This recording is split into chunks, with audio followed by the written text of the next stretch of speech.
The airport, the agent said, "I'm sorry, but there's no ticket under your name."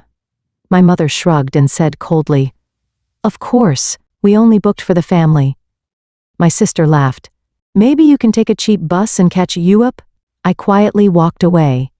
Hours later, their faces turned pale. Elizabeth Morgan gazed at the rainy landscape outside the window while checking the flight reservation confirmation email on her PC screen once more.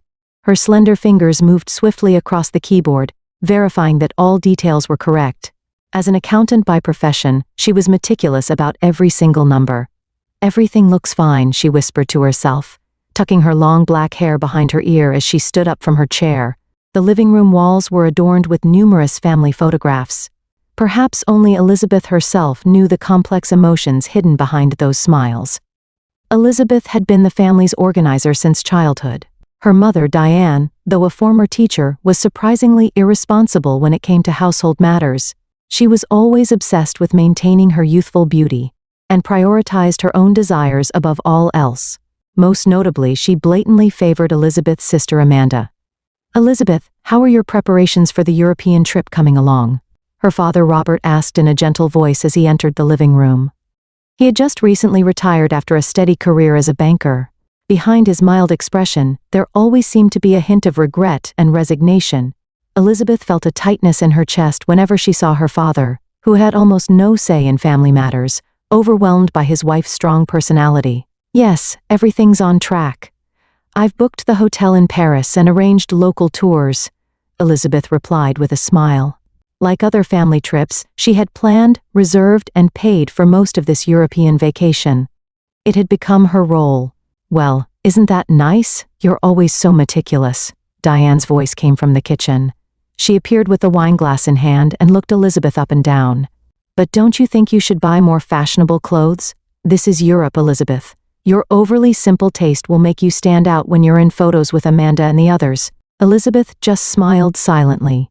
Years of experience had taught her that arguing was pointless. "Mom, where should we put our suitcases?" Amanda's cheerful voice rang out from the entryway. She worked at a marketing company and was a fashionista who always kept up with the latest trends. Her husband James stood beside her holding a large suitcase. "Oh, Amanda, James, perfect timing. Elizabeth was just saying she's finished all the preparations." Diane rushed over to her daughter and husband, embracing Amanda. She smiled pleasantly at James too. He was an ambitious man making his way up in real estate, and Diane's favorite. "Thanks as always. Without you, this family trip would never have happened," Amanda said cheerfully, but her eyes lacked genuine gratitude. Elizabeth noticed this but responded pleasantly as usual. "You're welcome. As long as we can spend enjoyable time together as a family, that's what matters most." "Elizabeth is such a good girl," Robert said, "but maybe you should think about yourself sometimes. You're always focused on the family, Robert." Diane interrupted her husband. "Elizabeth is just fulfilling her role. Besides, she's single, so being useful to us must be her joy, right?" Elizabeth nodded slightly to her father and headed toward her room. Outside, the rain was growing stronger. She took a deep breath to calm her emotions. This was the usual scene. Her contributions were treated as a given, while even Amanda's minor assistance was lavishly praised. Still, she loved her family. That's why she had planned the perfect trip this time too. The next morning, Elizabeth woke up early to make final preparations. She checked the passports, printed the reservation confirmations, and prepared envelopes of exchanged euros for everyone. Her suitcase was smaller and more modest than the others in the family. "Everyone, it's time to leave," Elizabeth called out in the living room. Robert appeared first, followed by Amanda and James hand in hand. Finally, Diane appeared with perfect makeup and a stylish travel outfit. "Now, our European adventure begins," Diane exclaimed excitedly. Elizabeth smiled silently. Atlanta International Airport was bustling with morning activity. The departure lobby was filled with travelers from around the world and various languages floated through the air. Elizabeth led the family toward the check-in counter. She held a folder of documents in both hands and wore a gentle smile on her face. "Flight to Paris," she told the airline employee. "Reservation for the Morgan family." "Yes, just a moment please," the young female clerk quickly typed on her keyboard. "Ms. Morgan, reservation for 5 people, correct?" Elizabeth nodded. The clerk stared at the screen, slightly furrowing her brow. Please wait a moment, she began checking another screen.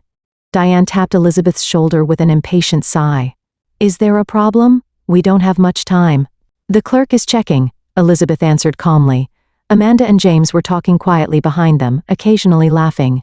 Robert waited silently. I'm sorry, the clerk finally spoke.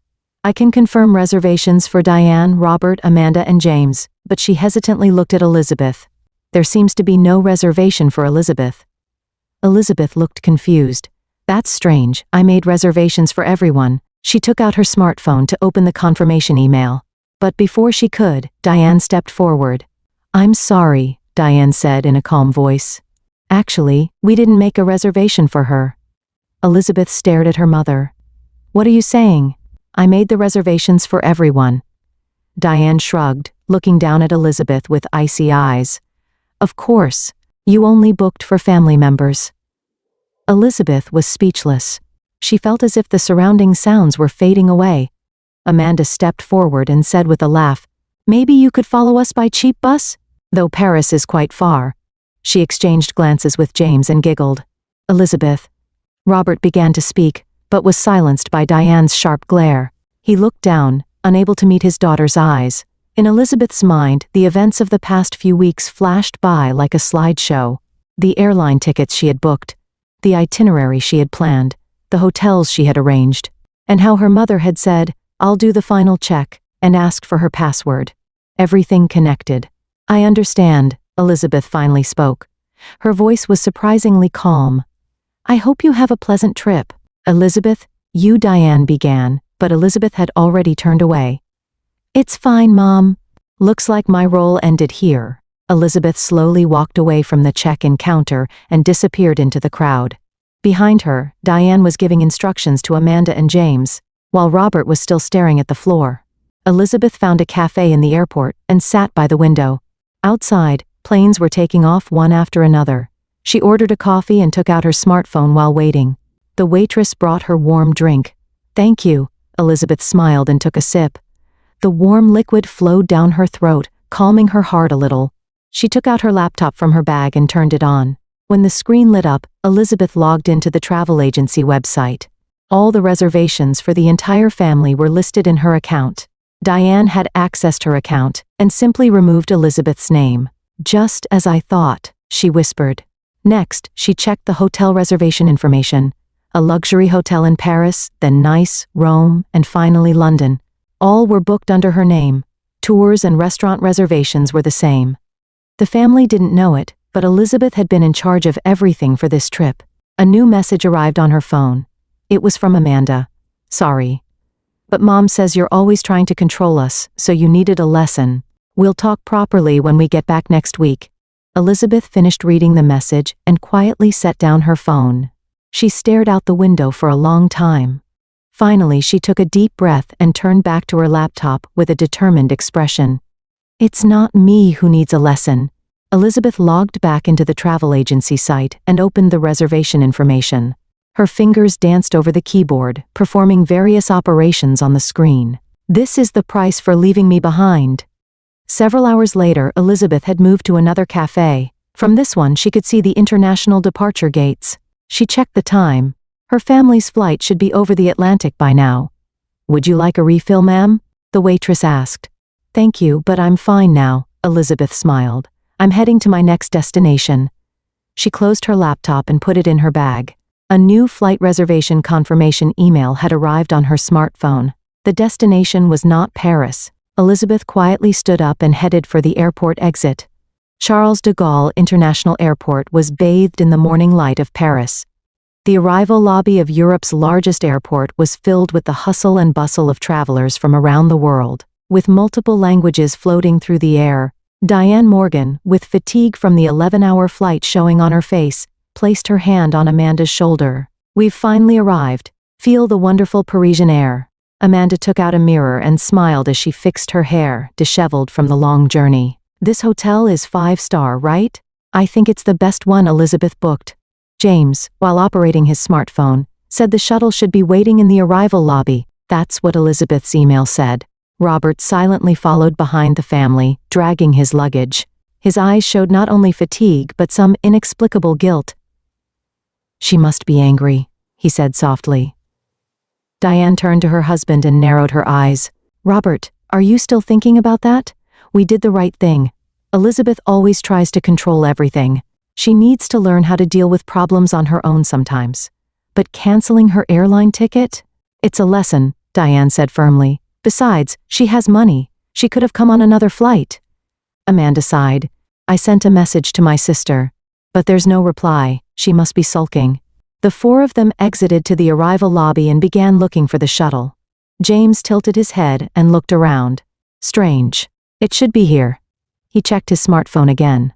The name of the shuttle company was Paris Elite Transfer, right? Amanda peered over her husband's shoulder at the screen. Yes, that's what Elizabeth said. 30 minutes passed. The shuttle still hadn't appeared. Robert sat down on a nearby bench with a tired expression. James, why don't you call the shuttle company? Diane said, unable to hide her irritation. James called the shuttle company. Hello, is this Paris Elite Transfer?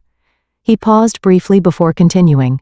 I'd like to confirm a reservation for the Morgan party. His expression gradually clouded. Cancelled? When? He looked at his family. Yes, I understand, thank you. After hanging up, James turned to his family with a confused expression. The reservation was cancelled, they say. Yesterday, on instructions from the person who made the booking. What? Diane's voice rose an octave. Elizabeth? Why would she do such a thing? Anyway, let's get a taxi. Robert made a practical suggestion. We can figure things out once we get to the hotel. The group headed to the taxi stand and headed into the city with their large suitcases. The beautiful Parisian scenery flowed past the windows. As the Eiffel Tower began to appear in the distance, the taxi entered a luxury hotel district. Le Royal Monceau Paris. James confirmed the hotel name. According to Elizabeth's email, we have a 5-night reservation here. The group, stepping out in front of the hotel with its magnificent facade, was filled with anticipation about staying at a luxury Paris hotel, despite their fatigue. Bonjour. A young woman at the front desk greeted them with a smile. Do you have a reservation? Yes. James stepped forward. The Morgan party. We have a 5-night reservation. The woman began operating the computer. Her expression subtly changed. I'm sorry, but I cannot find a reservation under your name. Please check again. Morgan, Diane approached the counter, unable to hide her anxiety. I have checked, but the woman looked at the screen once more. There was a reservation for Morgan, but it was cancelled yesterday. Cancelled? The four exclaimed in unison. Yes. It was cancelled on instructions from Elizabeth Morgan, the person who made the reservation. Diane's face turned pale. This must be some mistake. We're staying in Paris for 5 days. Where are we supposed to stay? The front desk clerk apologetically said, I'm sorry, but we are currently fully booked. I recommend looking for another hotel. Staggering with confusion and fatigue, the group returned to the hotel lobby. Robert took out his cell phone. Let's look for another hotel. There must be other good hotels in this area. Amanda looked anxious. It's the tourist season in Paris. Won't everywhere be fully booked? James took out his laptop and opened a reservation site. There seemed to be a few vacancies. A bit expensive. But he took out his credit card and entered the information. That's strange, he frowned. The card isn't going through. Use mine, Diane offered her card. But the result was the same. Let me try mine, Robert said. His card was also declined. What on earth is happening? Diane was on the verge of panic. None of our cards are working. Amanda took out her cell phone and opened her banking app. Mom, my account, the balance is 0. Similarly, the other 3 checked their accounts. Funds had been withdrawn from everyone's accounts. Is this Elizabeth's doing? James said in disbelief. Robert sighed deeply. She had access rights. We entrusted all the family's financial management to her. Amanda was on the verge of tears. I can't believe she would do something like this. Diane's expression was a mixture of anger and fear. She's gone crazy to take such revenge. James tried to access the family's shared cloud on his smartphone. Strange. I can't access the photos. Amanda tried the same thing. Me neither. All the photos and videos are gone. At that moment, email notifications sounded simultaneously on all 4 smartphones. The sender was Elizabeth Morgan. Robert opened the email and read it aloud. Dear family, what happened at Atlanta Airport was the last straw for me. For years I have served, planned, and paid for the family. And what have I received in return? Contempt and betrayal. Now you are experiencing the position I was put in. No reservations, no money, feeling abandoned. This is the price for leaving me behind, Elizabeth. Silence enveloped the four. Robert held his head in his hands. Amanda began to cry. James sat down with a dazed expression, and Diane, for the first time, was at a loss for words. What should we? Amanda said through tears. What should we do? We have no money, no hotel. Let's go to the embassy, Robert suggested. They might be able to help. But the language? Diane looked confused by the French conversations around her. She had always counted on Elizabeth to translate. Let's go to the police, James said. This is a crime. Elizabeth stole our money. The police? Diane's voice trembled. But she's my daughter, and what she's saying has some truth to it. The other three looked at Diane with surprised expressions. Mom, you're the one who suggested it, Amanda accused, leaving my sister behind. I know, Diane shouted, but I didn't think it would come to this. Robert quietly said, we hurt her deeply. For many years. The four were at a loss in the hotel lobby. The beautiful morning light of Paris streamed through the windows, making the ironic contrast feel even more miserable. Let's go to the embassy anyway, Robert suggested again. We'll manage from there. They left the hotel, dragging their heavy suitcases. The streets of Paris were full of life, but the Morgan family's faces were pale, filled with anxiety and regret. Meanwhile, Elizabeth was in another location across the Atlantic, quietly drinking coffee while staring at her laptop screen. The screen showed transaction histories of her family's credit cards and bank accounts. All travel-related expense refunds had been deposited into her personal account. First solo trip, not bad, she whispered to herself. At a beachside hotel in Miami, Elizabeth sat on the balcony with her laptop on her knees, gazing at the gentle waves of the Atlantic. Beside her were fresh orange juice and a croissant. She had chosen a place exactly opposite to Paris, where her family had been left stranded. All right, next step, she murmured to herself. Elizabeth clicked several times and opened her social media account. She normally didn't use social media much, but today was different. She checked the long post she had prepared, took a deep breath and pressed the A post button. Important announcement about my family relationships. For years I have been responsible for planning, arranging and paying for family events and trips. This European trip was no exception. However, at Atlanta Airport, I discovered that the family had not made a reservation for just me. My mother told me we only booked for family members, and my sister mockingly said, "Maybe you could follow us by cheap bus?" My father just watched in silence. This is the reward for years of dedication. By now they have realized that all the reservations I made in Paris have been cancelled. Sometimes in life, you need to learn the consequences of your actions. The post included an audio file secretly recording the exchange at the airport. Elizabeth normally wouldn't publicize such private matters, but this was an exception. This wasn't just revenge, but putting an end to years of unfair treatment. Within minutes, comments and reactions began pouring in. Messages of surprise and sympathy arrived one after another from relatives and mutual friends. Next, she accessed the airline website. After checking the reservation information for her family's return flight, she canceled all the reservations. The refunds would go into her account. That completes it, Elizabeth murmured. She felt no regret. For years the family had taken her contributions for granted. This action might be extreme, but it was a necessary lesson. Meanwhile in Paris, the Morgan family was at a loss in a small waiting room at the American embassy. They had somehow made it to the embassy and were explaining their situation. So your daughter canceled all the reservations for revenge and withdrew money from your accounts? Embassy official Johnson asked for confirmation. That's right, Diane answered in a tired voice. We heard her. We can provide emergency travel funds, but the amount will be limited, Johnson explained. We can also help arrange a return flight, but it won't be for at least 3 days. 3 days? Amanda said, wiping away tears. Where are we supposed to stay? At that moment, James's smartphone rang. He looked at the screen and his face changed color. What is it? Amanda asked. It's my parents, James said with a troubled expression. They say they saw Elizabeth's social media post. Everyone seems to know. Diane turned pale. Social media? What did she write? James read the post. When he finished, a heavy silence fell over the room. Even a recording. Diane said in an almost inaudible voice.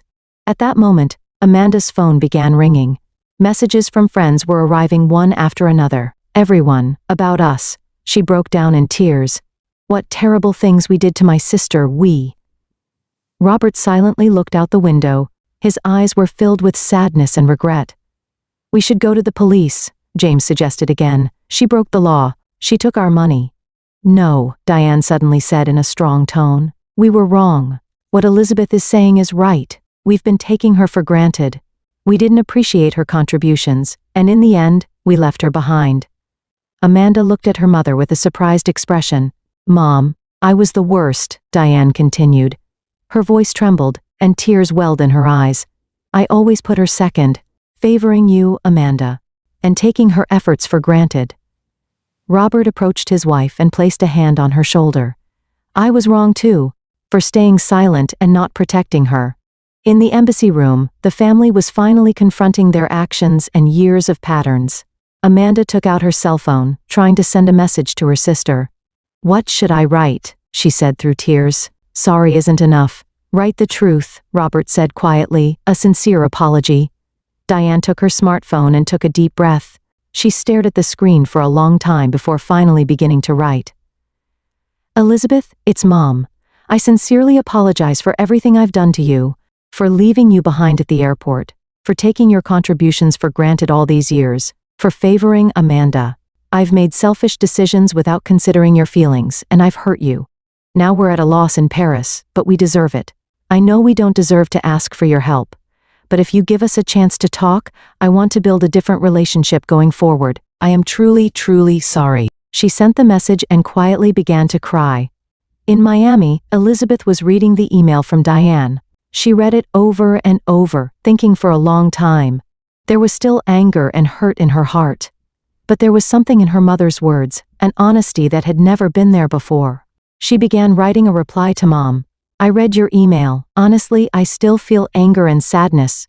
For years, I have not been recognized as a family member but treated like a mere coordinator. My contributions were taken for granted, and my feelings were secondary. What happened at the airport is just the tip of the iceberg. It's the result of years of accumulated patterns. My actions against you may be extreme, but they are an expression of the desperation and anger I've felt. If you are truly repentant, I am willing to talk. But understand that our relationship from now on will be different from before.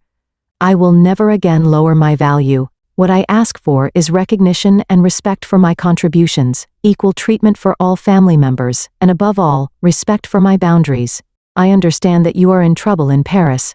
Before offering assistance, I want to make my conditions clear. After returning home, participate in family counseling and seriously discuss our future relationship.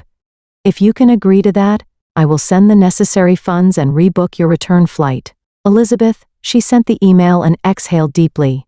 This could be a new beginning, or it could be a final goodbye. Either way, she was determined to protect her value. A few minutes later, a reply from Diane arrived. It was a short reply. Elizabeth, I agree to all your conditions. We will change. I promise. Thank you. Elizabeth smiled quietly. She opened her laptop and began the process of sending emergency funds for her family. And she booked return flights. This time she booked airline tickets for all 5 people. She herself decided to continue her solo trip to Miami as planned. She needed this time to face her family after returning home. At a small cafe in the suburbs of Atlanta, Elizabeth Morgan held her coffee cup with both hands, gazing at the autumn foliage outside the window. 8 months had passed since that incident. Her expression showed confidence and composure that hadn't been visible before. Elizabeth. Turning around, she saw her mother Diane approaching with a smile. In her eyes, there was warmth and a little anxiety instead of the previous arrogance. Mom, I thought you'd be late. Elizabeth stood up and lightly embraced her mother. The counseling ran a little longer, Diane said as she sat down. But we had a good discussion today. Elizabeth nodded quietly. After the Paris incident, the family had begun group counseling, as promised. Diane in particular was also taking individual sessions, trying to understand her behavioral patterns.